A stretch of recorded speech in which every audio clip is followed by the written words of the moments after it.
मैं आज भारत के विषय में बोलना चाहता हूं साथियों 2 दिन पहले दुखद दुर्घटना हुई अहमदाबाद में। मन विचलित हुआ। मैंने ईश्वर से शिकायत की, इसी जगह बैठकर उनकी आत्मा की शांति की प्रार्थना की, उन्हें विनम्र श्रद्धांजलि दिया, लेकिन वो घटना घटित हो गई।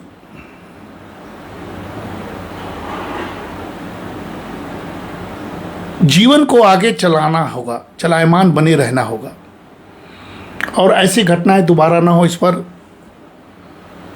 सरकारों को सोचनी होगी, एजेंसियों को सोचनी होगी।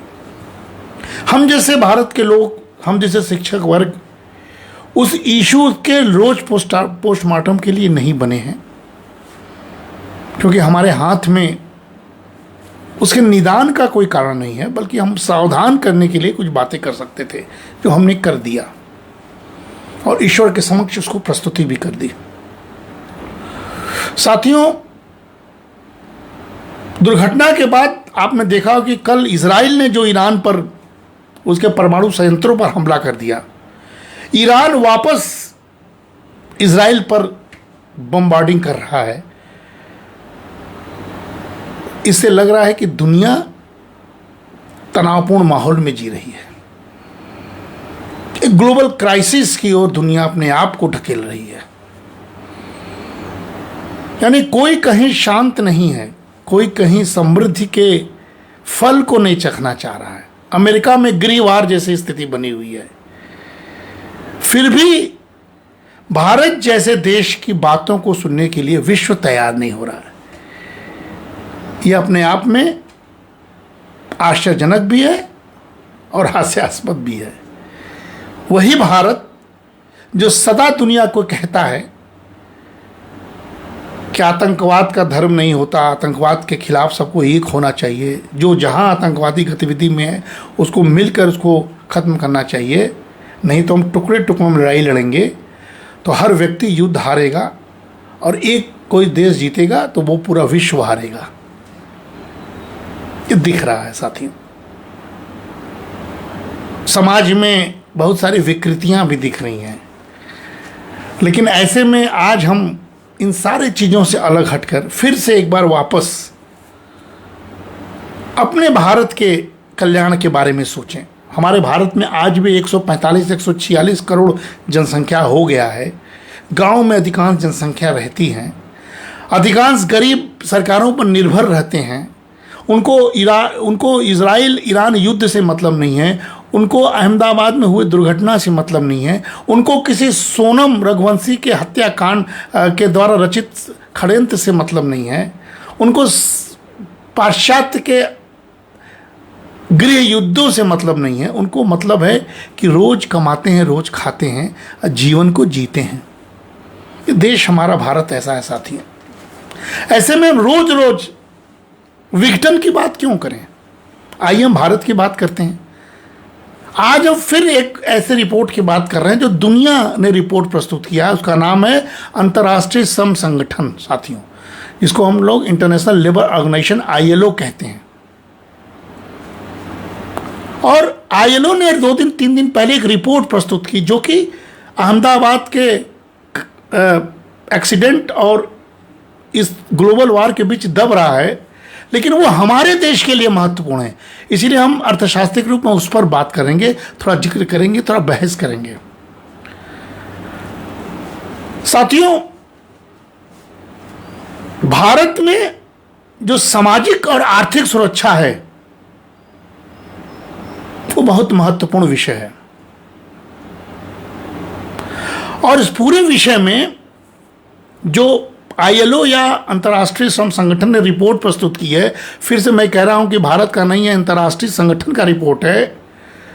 उसमें उसने माना है कि भारत जैसा देश सामाजिक सुरक्षा कवरेज में 19% 2015 से 64.3% 2025 तक इतना उल्लेखनीय वृद्धि हुई है साथियों।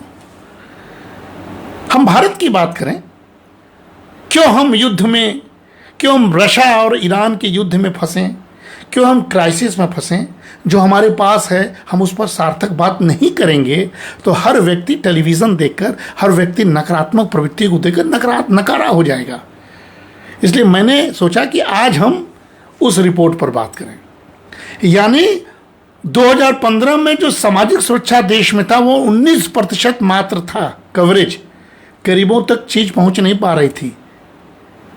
वो 64.3% 2025 तक हुआ, जिसको जो बहुत अभूतपूर्व वृद्धि है, ये अंतर्राष्ट्रीय श्रम संगठन ने कहा है।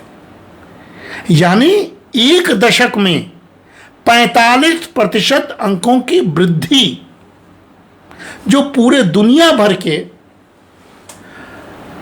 सामाजिक सुरक्षा कवरेज में सबसे तेज विस्तार का दर्शन है साथियों। दोस्तों, ये भारत का देश ऐसा है जहां अगर गुड गवर्नेंस हो, अच्छी सोच हो, तो सरकारें गरीबों तक पहुंचती हैं और गरीबों को गरीबी से निकालती है, जिसका लेक्चर हमने 4-5 दिन पहले आपको दिया था। साथियों, लाभार्थियों की संख्या, जो लाभार्थी हैं, जो सरकार की योजनाओं का लाभ उठाते हैं, उस संख्या में विश्व में भारत दूसरे स्थान पर है। और आप यकीन मानिए कि 94,940,000,000 लोग, 94 करोड़ से अधिक नागरिक इस देश के सामाजिक सुरक्षा के जाल में बंध गए हैं। उनको किसी न किसी योजनाओं का लाभ मिलता है। यह अर्थशास्त्री की दृष्टि से बहुत संतोषजनक है, क्योंकि हम लोग हर वर्ष बजट पर काम करते हैं। अगर बजट का एलोकेशन का धन सही मायने में लाभार्थियों तक पहुंच रहा है तो डेमोक्रेसी के लिए भी अच्छा है, सरकारों के लिए भी अच्छा है और सुशासन के लिए भी अच्छा है। ये ILO कहता है 94 करोड़ से अधिक नागरिकों को हम 2025 में सामाजिक सुरक्षा के अंदर ला दिए हैं और इसकी सराहना पूरी दुनिया कर रही है। प्रधानमंत्री मोदी अगर कहते हैं तो यह राजनीति होती है, लेकिन पूरी दुनिया के नज़र में, क्योंकि दुनिया रिसर्च करती है भारत पर, अंतर्राष्ट्रीय श्रम संगठन रिसर्च करता है, वर्ल्ड बैंक रिसर्च करता है और ILO के ने आधिकारिक तौर पर भारत की उपलब्धि को स्वीकार किया है और इन आंकड़ों को अपने डैशबोर्ड पर प्रकाशित कर दिया है, जिसके बल पर मैं आपके सामने बोल रहा हूं। अब आपको अगर यकीन नहीं हो तो आप जाइए देख लीजिए कि ILO के जो महानिदेशक director in general Gilbert F. हांगबो ने गरीबों और श्रमिक वर्गों के लिए भारत की केंद्रित कल्याणकारी नीतियों की बहुत प्रशंसा की है और पूरे सफलता का श्रेय भारत सरकार की अंत्योदय, वही अंत्योदय जो पंडित दीनदयाल उपाध्याय द्वारा दिया गया शब्द है, अंतिम व्यक्ति को सशक्त बनाना, उसके प्रति प्रतिबद्धता को दिखाता है, जो बहुत ही भारत जैसे देश के लिए बहुत संतोषजनक विषय है। साथियों, यह हमारे देश की बात है। हम क्यों दुनिया के विभत्स प्रकृतियों में उलझे, हम अपने देश की बात करके अपने देशवासियों को संबोधित करें। साथियों, यह समावेशन के जो मापदंड हैं ये अभूतपूर्व हैं। वैश्विक कवरेज गणना में जब योजनाओं पर विचार ILO ने किया तो नगद लाभ प्राप्त करना और पिछले 3 वर्षों के लिए ILO ने समयबद्ध श्रृंखलाबद्ध डेटा को संरक्षित करके ये परिणाम निकाला। साथियों, वर्तमान 64.3% का आंकड़ा भारत के डेटा पूलिंग अभ्यास के पहले चरण को दर्शाता है, जिसमें केंद्रीय क्षेत्र की योजनाओं और चयनित, जो ILO ने चयनित 8 राज्यों में महिला केंद्रित योजनाओं से लाभार्थी डेटा पर ध्यान केंद्रित करके किया है। ये शोध है, शोध। 8 राज्यों का चयन किया, महिलाओं के लिए जो योजनाएं हैं उस पर काम किया और इस तरह के रिजल्ट आते हैं कि 64.3% सामाजिक सुरक्षा के जाल में है, कवरेज में है। ये आईएलओ का रिपोर्ट है साथियों। और आईएलओ यह भी उम्मीद कर रहा है, और हम सबके लिए गौरव की बात है, कि अतिरिक्त योजनाओं का अगर सत्यापन हो तो कुल सामाजिक सुरक्षा कवरेज बहुत जल्द ही हो सकता है इसी साल के अंत तक 100 करोड़ का आंकड़ा पार कर जाएगा। यानी 100 करोड़ लोग भारत देश में गुड गवर्नेंस की वजह से भारत की तमाम कल्याणकारी योजनाओं से जुड़े हैं। यह अपने आप में अभूतपूर्व विषय है जो इस विश्व के कॉन्फ्लिक्ट के बीच धूमिल हो रहा है, हम नहीं होने देंगे एक अर्थशास्त्री के रूप में साथियों।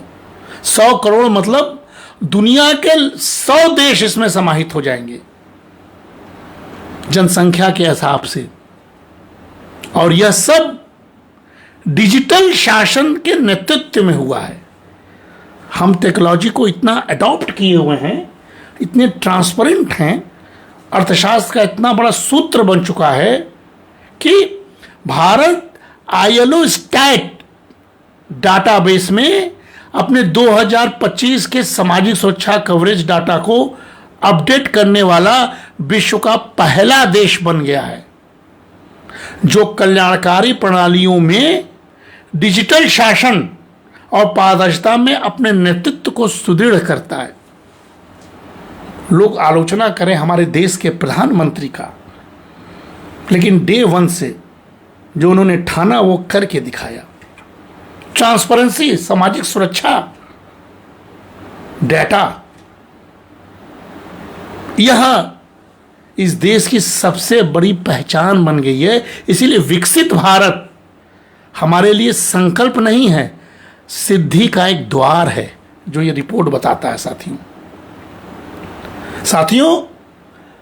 बढ़े हुए सामाजिक सुरक्षा कवरेज से भारत के वैश्विक जुड़ाव और भी मजबूत होंगे। विशेष रूप से विकसित देशों के साथ सामाजिक सुरक्षा समझौता, जिसको हम लोग SSA कहते हैं, सोशल सिक्योरिटी एग्रीमेंट्स, उसको हम अंतिम रूप देने में समर्थ होंगे। पूरी दुनिया हम पर विश्वास करेगी। मैं बार बार कह रहा हूं, हम दुनिया के कॉन्फ्लिक्ट में ना उलझें, हम सॉल्यूशन देकर दुनिया के सामने आदर्श देश के रूप में उपजें। इसीलिए मैं लाइव आया हूं, तमाम चीज़ों को भूल कर। मेरा मन दुखी जरूर है, लेकिन फिर भी भारत की बात करना मेरा कर्तव्य है। साथियों, ये जो सामाजिक सुरक्षा समझौता विकसित देशों के साथ होता है, इसका उद्देश्य विदेशों में काम करने वाले भारतीय पेशेवरों के लिए सामाजिक सुरक्षा लाभों की पोर्टेबिलिटी सुनिश्चित करना होता है। कितना महत्वपूर्ण है। और एक बात और है जो चिंता का विषय है, लेकिन सॉल्यूशन हम दे रहे हैं। अनौपचारिक क्षेत्र, जो अनऑर्गेनाइज्ड सेक्टर है, उस क्षेत्र की चुनौतियां और पहल में महत्वपूर्ण प्रगति हुई है।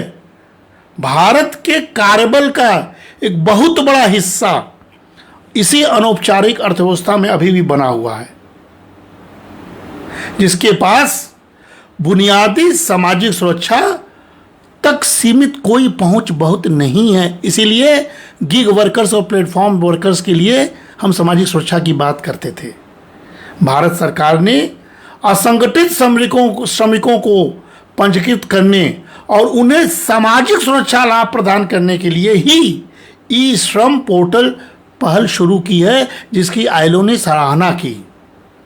और यह अनौपचारिक सामाजिक सुरक्षा का विस्तार होगा। यह भी बहुत अपने आप में महत्वपूर्ण पहल है। साथियों, सामाजिक सुरक्षा के लिए आईएलओ के ढांचे में 9 शाखाएं शामिल हैं।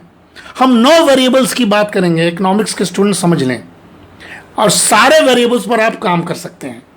और सारे वेरिएबल्स हमारे लिए एक बहुत अभूतपूर्व, एक तरह से देखा जाए, उपलब्धि है। आप ध्यान से सुनिए, जो लाभार्थी कहाँ हो रहे हैं भारत में, जो आईएलओ कहता है। स्वास्थ्य सुरक्षा सबसे बड़ी सुरक्षा, बीमारी लाभ, बीमारी से होने में जो लाभ मिलता है सरकार की तरफ से, बेरोजगारी लाभ, वृद्धावस्था पेंशन, रोजगार चोट लाभ, जो एक्सीडेंट होते हैं उसका लाभ, परिवार और बाल लाभ, family and children welfare benefits, मातृत्व लाभ, जो गर्भवती माता है उनको जो योजना है उसको लाभ मिलता है, और विकलांगता लाभ जो प्रधानमंत्री का प्रिय विषय है, और उत्तरजीवी लाभ, जो उत्तरजीवी होते हैं जो लाइवलीहुड की बात करते हैं। यह 9 वेरिएबल्स हैं जिस पर आईएलओ ने डाटा जुटाया और इसी का आकलन अपनी रिपोर्ट में किया। हम कह सकते हैं साथियों कि 9 महत्वपूर्ण वेरिएबल्स हैं। इन 9 वेरिएबल्स पर अगर हम 65% लोगों तक पहुंच बनाए हैं और बहुत जल्दी हम 100 करोड़ लोगों तक पहुंचेंगे, तो यह भारत जैसे डेमोक्रेटिक कंट्री के लिए यही सुशासन का मॉडल है और इसीलिए यह सरकार बारंबार जीत रही है, लाभार्थियों की वजह से जीत रही है। व्यर्थ पैसे का बंटवारा नहीं है, ये फ्री बीज नहीं है, ये आईएलओ से सिद्धि होती है। साथियों, संक्षेप में हम बता सकते हैं कि इस रिपोर्ट में भारत में सामाजिक सुरक्षा के लिए एक परिवर्तनकारी अवधि का संकेत दे रहा है, जिसमें सरकारी नीतियों और समावेशी कल्याण के प्रति प्रतिबद्धता में तेजी का विस्तार हो रहा है। फिर भी एक थोड़ी सी बात हम संकेत के रूप में सरकार को चेताएंगे कि इस कवरेज को और विस्तारित करने पर ध्यान देना चाहिए। विशेष रूप से अपील है कि अनऑर्गेनाइज या अनौपचारिक क्षेत्र तक, ताकि सभी के लिए एक व्यापक सुरक्षा सुनिश्चित किया जा सके। साथियों, ये जो योजनाएं हैं आईएलओ ने तय किया है, इसमें महत्वपूर्ण किस वजह से हुआ है?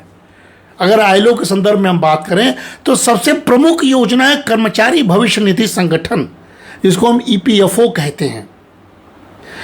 कर्मचारी भविष्य निधि, जिसको हम ईपीएफ कहते हैं, उसमें संगठित क्षेत्र के कर्मचारियों के लिए अनिवार्य बचत की योजना है। यह एक महत्वपूर्ण योजना है जो आईएलओ ने लिया है।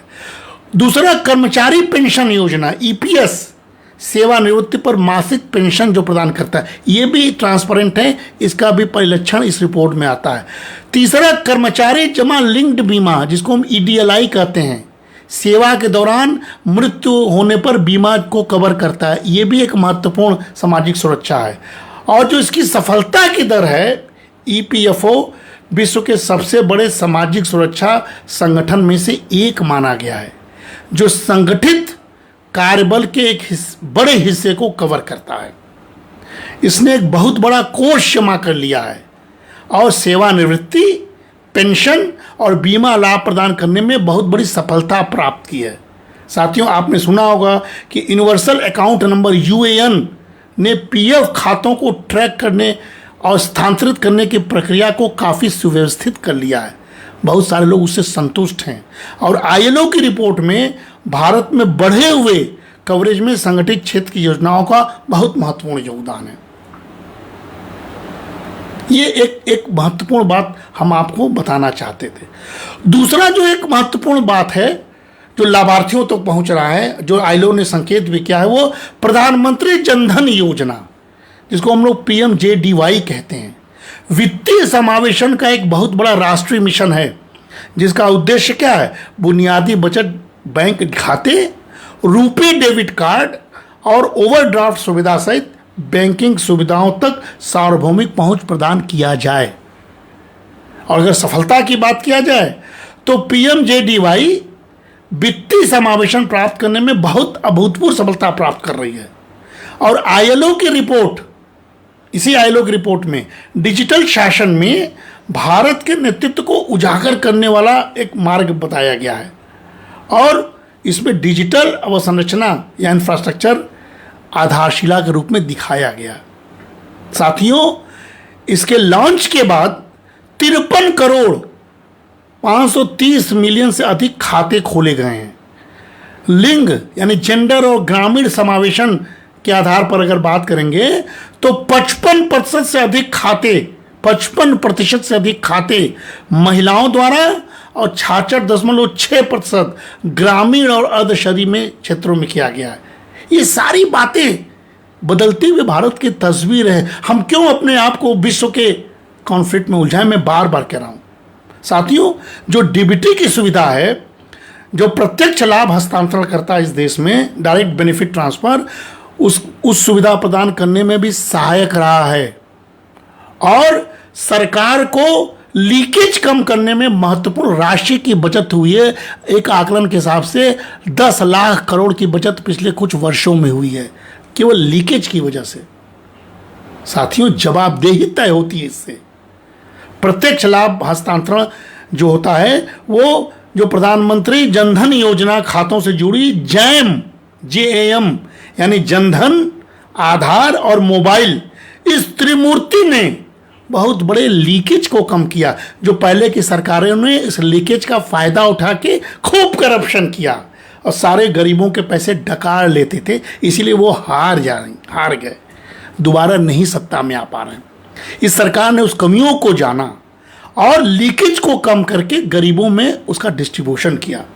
सीधे गरीबों तक धन हस्तांतरित करने वाले कल्याणकारी योजनाओं में जवाबदेही तय की गई। यह सरकार की उपलब्धि है जो ILO मानता है अपनी रिपोर्ट में साथियों, और इन बहुत बड़े निगरानी में है, बारीकी से निगरानी की जाती है। लेकिन एक चुनौती भी इसमें है जिस पर हम सरकार का ध्यान देना चाहते हैं, वो निष्क्रिय खातों का है। खाते निष्क्रिय नहीं होने चाहिए। जो 20% निष्क्रिय खाते वो भी एक हानि है, जो दर्शाता है कि पहुंच तो बनाई गई है लेकिन कुछ लाभार्थियों के बीच सक्रिय उपयोग और अभी भी वित्तीय साक्षरता, डिजिटल लिटरेसी की कमी है, जो अभी मैं अपील करता हूं कि इसमें सुधार लगातार करने की आवश्यकता है। यह भी एक संकेत है। अच्छी बातों के अलावा कमियों को भी स्वीकार करना चाहिए। और साथियों, तीसरा जो ILO ने कहा है जो बहुत महत्वपूर्ण है लाभार्थियों की दृष्टि से, वह है आयुष्मान भारत प्रधानमंत्री जन आरोग्य योजना, ABPM जय। दुनिया की सबसे बड़ी सरकार द्वारा वित्त पोषित यह स्वास्थ्य बीमा योजना है साथियों, जो 12 करोड़ यानी 120 मिलियन से अधिक कमजोर परिवारों को 12 करोड़ परिवार हैं, 60 करोड़ से अधिक लोग हो जाएंगे इसमें अगर 5 एवरेज किया जाए, उसमें माध्यमिक और तृतीयक देखभाल अस्पताल में भर्ती के लिए प्रति वर्ष 5 लाख तक का स्वास्थ्य कवरेज प्रदान किया गया, जो अभूतपूर्व है। पूरी दुनिया इसकी तारीफ कर रही है, इसका लोग इस्तेमाल भी कर रहे हैं। और इसकी भी अगर सफलता की दर हम बात करें, ILO की रिपोर्ट में बताया गया है कि सस्ती स्वास्थ्य सेवा प्रदान करने में महत्वपूर्ण प्रगति दिखाता है। ILO के सामाजिक सुरक्षा ढांचे में स्वास्थ्य सुरक्षा एक प्रमुख शाखा है और यह बहुत महत्वपूर्ण दर्शाता है। 36.9 करोड़ से अधिक इस देश में आयुष्मान कार्ड बनाए गए हैं।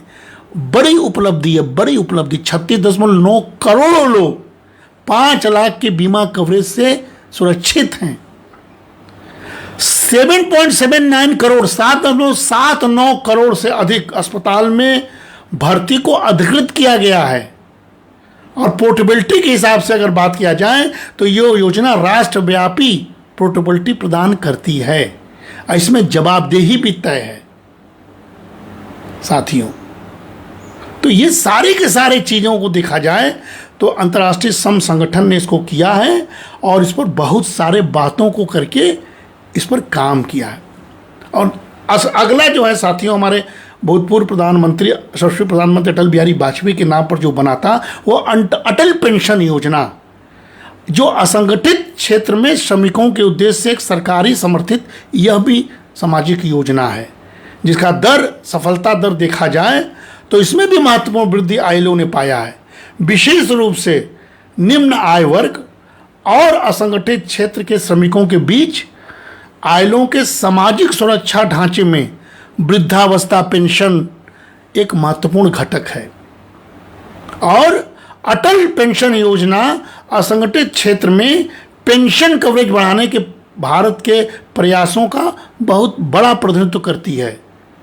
और अगर इसका आधार देखा जाए साथियों तो 7.65 करोड़ से अधिक ग्राहक इसमें नामांकित हैं। बहुत बड़ा हिस्सेदारी है। यह है सामाजिक सुरक्षा का जाल जिसको सराहा बुश ने। और इस पर हमारा करना जरूरी है साथियों। इसकी जवाबदेही क्या है? पेंशन फंड नियामक और विकास प्राधिकरण इसका जवाबदेही है, और ऑटो डेबिट तंत्र इस पर चलता है। डाकघरों में खाते ऑटो डेबिट माध्यम से किया जाता है, पारदर्शिता इसमें बनी हुई है। लेकिन अभी भी जो चुनौतियां हैं, मैं बार बार कह रहा हूं, स्वैच्छिक प्रकृति का अर्थ है कि पूरे असंगठित क्षेत्र के कार्यबल तक पहुंचना अभी भी चुनौती बनी हुई है, इसमें भी वो चुनौती है। और साथियों, अगला जो वेरिएबल है जिस पर कि आईएलओ बहुत सार्थक बात कहता है, वह है राष्ट्रीय सामाजिक सहायता कार्यक्रम, जिसको हम लोग एनएसएपी कहते हैं। केंद्र प्रायोजित योजना जो गरीबी रेखा से नीचे के बुजुर्गों, विधवाओं, विकलांग व्यक्तियों और शोकग्रस्त परिवारों को सामाजिक सहायता प्रदान करती है। और इस योजना का नाम इंदिरा गांधी के नाम से अभी भी है। इंदिरा गांधी राष्ट्रीय वृद्धावस्था पेंशन योजना इसमें शामिल हैं। इसकी सफलता की तरह अगर बात किया जाए तो सबसे कमजोर वर्गों के लिए यह एक महत्वपूर्ण सुरक्षा जाल प्रदान अभी भी कर रहा है, जो बुजुर्गों, विधवाओं और विकलांग व्यक्तियों को वित्तीय सहायता इस देश में प्रदान करता है। क्यों न भला ऐसे लाभार्थी इस सरकार से खुश हों। आईएलओ का रिपोर्ट है, तो जिसको मिलता है वो तो निश्चित वो कोई फर्जी नहीं हो सकता। फर्जी लाभार्थियों के बल पर सरकारें नहीं टिकती हैं, सरकारें हार जाती हैं। इसीलिए आईएलओ के सामाजिक सुरक्षा ढांचे में विभिन्न सामाजिक लाभों के तहत इसको भी शामिल किया गया है। साथियों, थोड़ी चुनौतियां इसमें भी हैं, जैसे बीपीएल का जो मापदंड है। एक बड़ी चुनौती जो लाभार्थी पहचान के लिए है वह है गरीबी रेखा पद्धति, यानी बीपीएल सिस्टम। इस पर निर्भरता है, जिसमें बहुत सारे एक्सक्लूसिवनेस की त्रुटियां रह जाती हैं, जिस पर हम लोग शोध करते रहते हैं। माइक्रो लेवल, डिसएग्रीगेट लेवल का शोध करते हैं और सरकार को बताते हैं कि भाई निश्चित एक फोकस ग्रुप तक पहुंचिए, इसमें त्रुटियां हैं। योजनाओं के तहत प्रदान की जाने वाली केंद्रीय सहायता अक्सर कम होती हैं, पहुंचती नहीं है। जैसे 200 से मात्र 500 रुपये प्रति माह, यह सामाजिक लेखा परीक्षण के लिए बहुत कम है। इसलिए साथियों, प्रभावी कैसे हो, जो जिसको मिले वो उचित कैसे मिले, समुचित कैसे मिले, इस पर भी ध्यान देना चाहिए। और मैं बार बार कह रहा हूं कि ये सारे के सारे जो रिपोर्ट है उससे हम भारत का दर्शन करते हैं। भारत का प्राचीन दर्शन हमेशा कल्याणकारी रहा है। भारत की प्राचीन अर्थव्यवस्था कल्याणकारी अर्थव्यवस्था पर निर्भर करता है। कौटिल्य के अर्थशास्त्र, मैं अभी भाई साहब पर काम कर रहा था, भाई साहब के सिद्धांतों पर मैं इन दिनों काम कर रहा हूं, लेकिन साथ ही साथ अपने विषय पर भी बोल रहा हूं। कौटिल्य ने जो राज्य प्रशासन, आर्थिक नीति और सैन्य रणनीति पर काम किया है, वो एक प्राचीन ऐसा ग्रंथ है जो कल्याणकारी राज्य की अवधारणा और सामाजिक सुरक्षा उपायों के महत्व में गहन अंतर्दृष्टि प्रदान करता है। यह देश कौटिल्य का है, देश वेद पुराण का है। हम प्राचीन काल से कल्याणकारी योजनाओं पर काम करते हैं, और यह सरकार अगर कौटिल्य की नीतियों को समावेशी करते हुए अंत्योदय जैसे प्रोग्राम को आगे बढ़ाती है तो एक महत्वपूर्ण विषय पर बात करना लाजमी हो जाता है। साथियों, लगभग 4वीं शताब्दी में ईसा पूर्व में कौटिल्य का अर्थशास्त्र लिखा गया था, और जो ग्रंथ सामाजिक कल्याण की कई आधुनिक अवधारणाओं का पहल है। ये जो सरकार आज काम कर रही है, या जो दुनिया वेलफेयर इकोनॉमिक्स की बात करती है, पीगू जैसे अर्थशास्त्रियों के बारे में बात करती है, उसके बारे में अर्थशास्त्र में, कौटिल्य के अर्थशास्त्र में 4वीं शताब्दी ईसा पूर्व कह दिया गया है, जो आज भी प्रासंगिक है। साथियों, ये भारत है। भारत को गौरव से समझिए, भारत का दर्शन अंतर्निहित होकर कीजिए, तब बाह्यमुख होकर, गर्वान्वित होकर सर ऊंचा करके भारत के गौरव गाथा को बोलिए। साथियों, आईएलओ जैसे संगठन ने जो परिभाषा दी है, उसकी सामाजिक सुरक्षा के जो व्यापक लक्ष्य है वो कौटिल्य के ही अनुरूप है। कोई शोध करके देख ले, मैंने तो देख लिया है। कौटिल्य के अर्थशास्त्र में सामाजिक सुरक्षा का उपाय जो था वो राज्य का अनिवार्य रूप था, और वो कल्याणकारी राज्य का प्रवर्तक था, जहां राजा का प्राथमिक कर्तव्य अपनी प्रजा का कल्याण और खुशी सुनिश्चित करना था। सबसे कमजोर लोगों के लिए सक्रिय उपायों तक फैला होना था। और इसीलिए अर्थशास्त्र जो कौटिल्य का था, उसके जो प्रमुख सुरक्षा के उपाय के जो लक्ष्य थे, उसमें क्या कहा गया है? प्रजायाः सुखम रक्षणम राजस्य स्थिरम भवेत, यानी प्रजा के सुख की रक्षा करने से ही राज्य स्थिर रहता है। क्या ये हम नहीं समझ रहे हैं? यह मोदी जी की दूरदृष्टि है और अपने भारत के दर्शन को दुनिया को दिखाना चाहते हैं। ये भारत का अर्थशास्त्र है, ये कौटिल्य का अर्थशास्त्र है जो मोदी सरकार इंप्लीमेंट कर रही है। प्रजा सुखे सुखम राज्यम प्रजानाम तु हिते हितम नात्म प्रियम हितम राज्यम प्रजानाम तु प्रियम हितम। अब यह जो तत्व भाई साहब हमेशा बोलते रहते थे, हमसे उनसे बहस हुआ करता था, आज वो याद आ रहे हैं। लेकिन प्रजा के सुख में ही राजा का सुख निहित है। साथियों, उसी कौटिल्य में कहा गया है श्लोक में, तस्मात्र तिथो राजा कुर्यादार्थ नाशनम अर्थस्य मूल मुत्थनामर्थस्य विप्रयः। राजा कुर्यात अर्थ अनुशासन, अर्थस्य मूलम, इस पर उसको काम करना चाहिए। इसलिए राजा को चाहिए कि नित्य प्रति उद्यमशील होकर अर्थोपार्जन तथा शासकीय व्यवहार संपन्न होकर काम करे और गरीबों का कल्याण करे। यहाँ उद्यमशीलता का अर्थ क्या है? संपन्नता, विकसित भारत। ये कौटिल्य से लिया हुआ शब्द है, यही उसका मूल है। और इसके विपरीत उद्यमहीनता जो है, जो इन दिनों जिस पर विपक्ष काम कर रहा है, वह अर्थहीनता का कारण। अगर अर्थ नहीं होगा, संपन्नता नहीं होगी, तो हम कल्याण नहीं कर सकते हैं। इसलिए राज का कोष भी बढ़ना जरूरी है। ये कौटिल्य के समय से हम लोग बात करते हैं, यही अर्थशास्त्र का मूल है। साथियों, अनुत्थाने ध्रुव नाश प्राप्त स्थानगतस्य च प्राप्यते फलमुत्थानल फलते चार्थ संपदम। उद्यमशीलता के अभाव में और उसके पहल से जो प्राप्त है एवं भविष्य में जो प्राप्त हो पाता, उन दोनों का ही नाश निश्चित है। अगर उद्यमशीलता का अभाव है तो आपका धन नाश होगा। भारत में कई ऐसे राज्य हैं जो उद्यमशील नहीं हैं, जो फ्री बीज बांट रहे हैं, जो प्रोडक्टिव नहीं हैं, जो कर्ज के सहारे अपने राजनीति को चमका रहे हैं। उन राज्यों का नाश हो रहा है। वो एक चिंता का विषय हमें बना हुआ है। इसीलिए बार बार हम कहते हैं, सर्वे जना सुखिनम संतु, सभी लोग सुखी हों। यह राज्य का मूल तंत्र है। आज भी डेमोक्रेसी में हमारे शासक का मूल मंत्र यही होना चाहिए। आईलो ये दर्शाता है कि लाभार्थी की संख्या अगर बड़ी है तो हम उनके लिए काम करते हुए दिखाई पड़ रहे हैं। साथियों, बच्चे, वृद्ध और निराश्रित, यह कौटिल्य के समय से कहा गया था कि राजा को बच्चों, वृद्ध व्यक्तियों और संकटग्रस्त व्यक्तियों का भरण पोषण करना ही चाहिए जब वे असहाय हों। साथ ही उन महिलाओं का भी जिन्होंने कोई बच्चा नहीं पैदा किया है, जिसके बेटों ने एक भी बच्चे को नहीं पैदा किया है, जब वे असहाय हों। यह उन लोगों के लिए एक सुरक्षा जाल प्रदान करने की मूलभूत राज्य की जिम्मेदारी को उजागर करता है, जो अपने भरण पोषण करने में असमर्थ हैं। विधवाएं और अनाथ का भी देखभाल करना राजा का कर्तव्य है। उनके जीविका शोषण से सुरक्षा सुनिश्चित करने का बाध्य है राजा।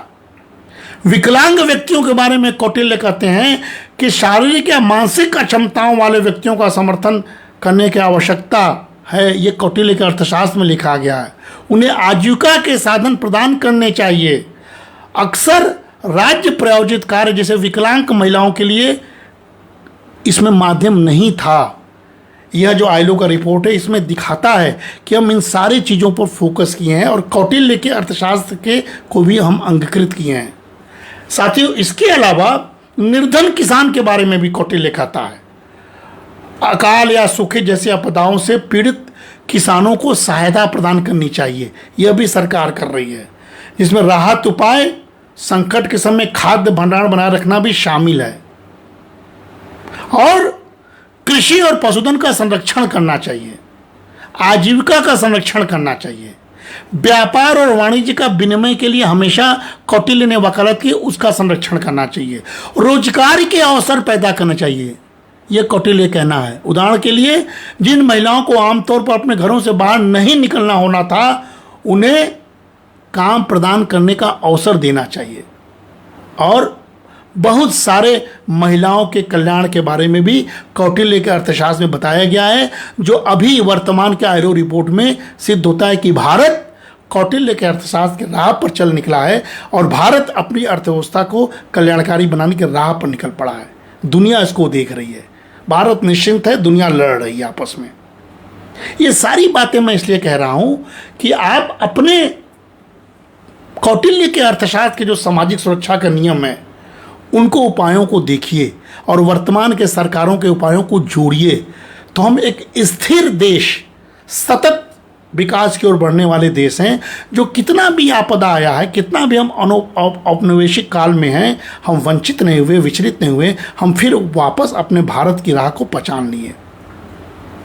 साथियों, कौटिल्य के लिए प्रजा का कल्याण केवल एक परोपकारी कार्य नहीं था, बल्कि राजा का मौलिक कर्तव्य या राजधर्म था। ये राजधर्म बहुत इंपॉर्टेंट होता है, यही सुशासन का मूल मंत्र है।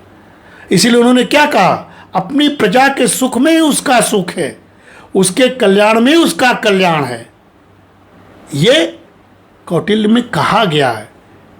और एक बात और है जिसको हम लोग पंडित दीनदयाल उपाध्याय से भी जोड़ सकते हैं, जिन्होंने लिया है, स्थिरता समृद्धि के लिए योगक्षेम जरूरी है। कौटिल्य का मानना था और पंडित दीनदयाल उपाध्याय ने इसको आगे बढ़ाया था कि एक समृद्ध और स्थिर राज्य यानी योगक्षेम केवल एक संतुष्ट आबादी के आधार पर ही बनाया जा सकता है।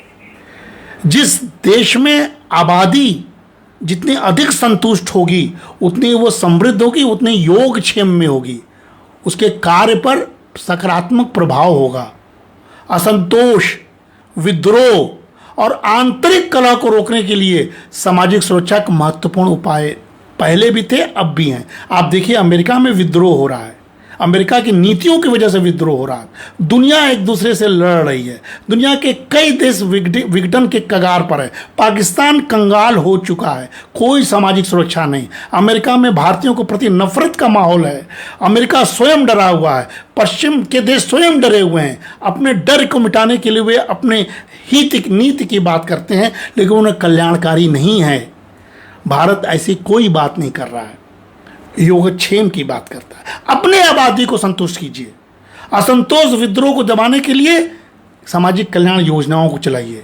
जब नागरिकों की बुनियादी जरूरतें पूरा होंगी तो उनके वफादारी, उत्पादक, प्रोडक्टिविटी और आपराधिक गतिविधियों के प्रति कम प्रवृत्ति होने की संभावना और तीव्र होगी।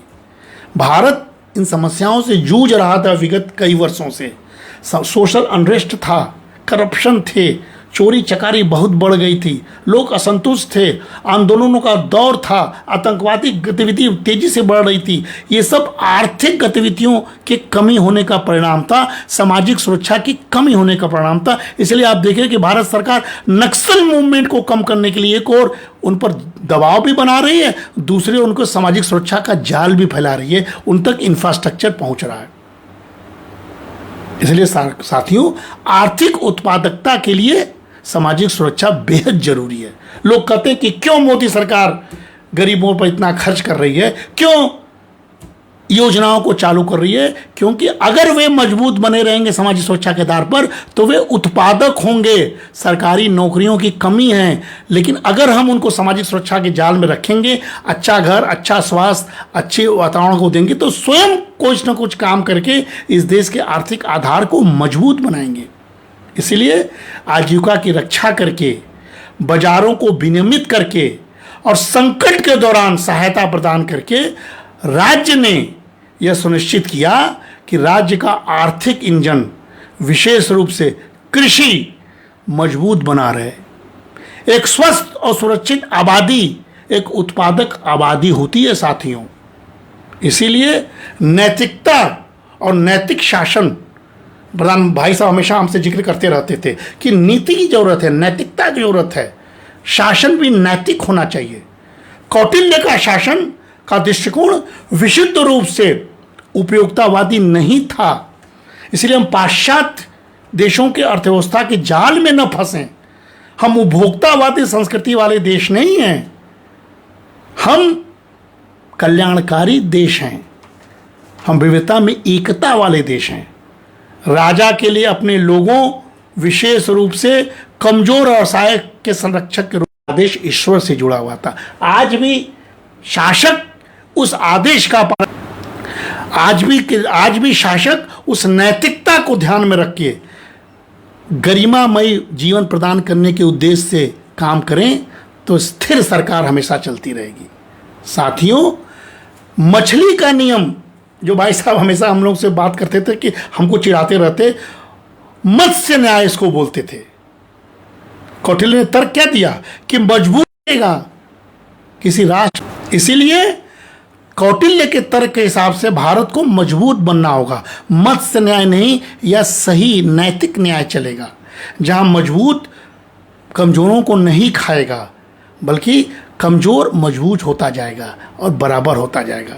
इस प्रकार सामाजिक व्यवस्था बनाए रखने और अराजकता के रोकने के लिए सामाजिक सुरक्षा के उपाय आवश्यक हैं, जो आईएलओ की रिपोर्ट से सिद्ध होता है, और इसी से दीर्घकालिक स्थिरता होती है। कौटिल्य भी कहता था कि अपने नागरिकों के कल्याण में निवेश करके, कौटिल्य का राज्य दीर्घकालिक स्थिरता और लचीलापन का जो लक्ष्य था वो यही था, इन्वेस्ट ऑन मैन, नागरिकों की सुरक्षा, नागरिकों का स्वास्थ्य, नागरिकों की समृद्धि पर खर्च कीजिए।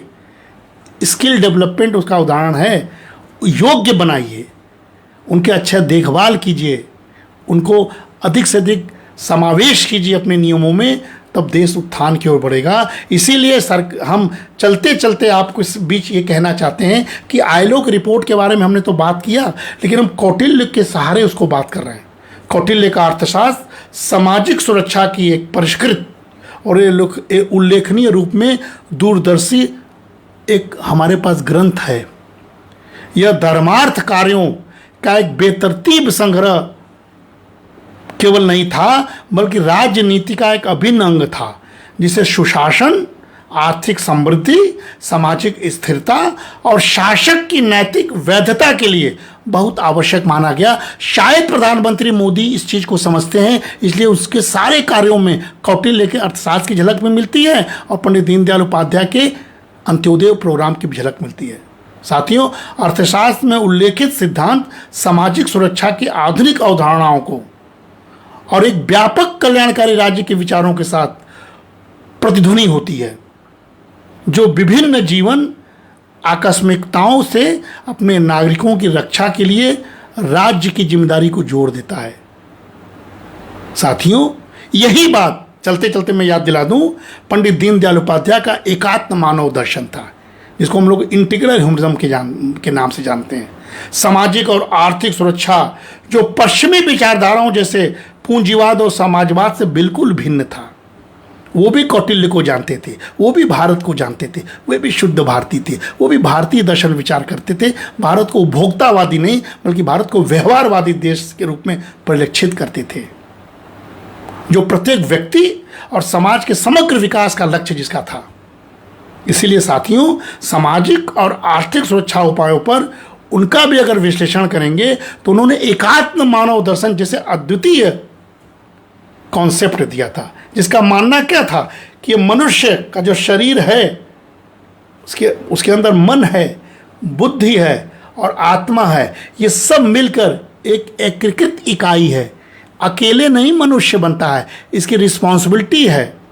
सच्ची खुशी और विकास के लिए इन चारों पहलुओं की संतुलित और संतुष्टि आवश्यक है। हमारा शरीर भी स्वस्थ होना चाहिए, हमारा मन मस्तिष्क भी स्वस्थ होना चाहिए, बुद्धि भी स्वस्थ होना चाहिए और आत्मा से भी हम संतुष्ट होने चाहिए। इसीलिए सामाजिक और आर्थिक नीतियां केवल भौतिक कल्याण पर केंद्रित नहीं होनी चाहिए, बल्कि मानसिक, बौद्धिक और आध्यात्मिक विकास को बढ़ावा देना चाहिए। और खुशी की बात है, भारत इन दिनों इस राह पर चल पड़ा है। हमने कुंभ का दर्शन किया, हमने कोरोना में अपने लोगों को बचाया, हमने अपने सामाजिक सुरक्षा के बल पर दुनिया को घुटने पर ला दिया। इसीलिए अंत्योदय जो सबसे निचले व्यक्ति का उत्थान है, गांधी ने भी इसकी बात जरूर कही थी, लेकिन पंडित दीनदयाल उपाध्याय ने इस दर्शन को गहराया और समाज के सबसे गरीब और हाशिए पर पड़े कतार में अंतिम व्यक्ति के कल्याण पर ध्यान केंद्रित करने की वकालत की। इसीलिए धर्म आधारित अर्थशास्त्र की बात करता है। हमारा अर्थशास्त्र बिना धर्म के नहीं है, बिना ड्यूटीज के नहीं है, अंधा नहीं है, मशीन नहीं है। हमारा अर्थशास्त्र धर्म के पेरीफेरी पर है, पुरुषार्थ पर है। धर्म, अर्थ, काम और मोक्ष तक है। और इसीलिए पंडित दीनदयाल उपाध्याय ने नैतिक विचारों और दृष्टि से हो रहा है, दबोचने की दृष्टि से हो रहा है। इसलिए इसका एकमात्र उपाय है आत्मनिर्भरता, विकसित भारत या स्वदेशी मॉडल। और इसीलिए पंडित दीनदयाल उपाध्याय ने परिस्थिति, आवश्यकता और संसाधनों के अनुरूप स्वदेशी आर्थिक नीतियों का विकास पर जोर दिया था, जो प्रधानमंत्री ने कुछ दिन पहले कहा था। इसमें घरेलू उत्पादन को बढ़ावा देना चाहिए, स्थानीय उद्योगों को बढ़ावा देना चाहिए, विदेशी सहायता, आयात पर निर्भरता कम करना चाहिए और स्वदेशी को व्यापक रोजगार पैदा करने और आर्थिक स्वतंत्रता प्राप्त करने के लिए एक महत्वपूर्ण माना जाना चाहिए। और ये सब विकेंद्रीकरण के मॉडल पर होगा, जो पंडित दीनदयाल उपाध्याय का एक बहुत प्रिय मॉडल था। साथियों, इन्हीं शब्दों के साथ हम अपील करते हैं कि जो अंतर्राष्ट्रीय श्रम संगठन ने जो रिपोर्ट जारी किया है, उसको भारत की दृष्टि में एक सार्थक पहल माना जाना चाहिए और सरकारें अभी भी उस पहल को एक कल्याणकारी राज में तब्दील करने के लिए गिग वर्कर्स, प्लेटफॉर्म इकोनॉमिक, लो वेज किसानों की समस्याओं पर फोकस करें और लघु उद्योगों का समर्थन करें, लोगों की क्रय शक्ति को बढ़ाएं, प्रति व्यक्ति आय को बढ़ाने की बात सोचें, जिम्मेदारी से संसाधनों का उपयोग करें, स्वामित्व के लिए व्यवहारिक दृष्टिकोण अपनाएं, सीमित विदेशी सहायता प्राप्त करें और अपने आप को एक मानवीय गरिमा, सांस्कृतिक मूल्यों और सतत विकास को प्राथमिकता वाला देश बनने दें। जय हिंद, नमस्कार।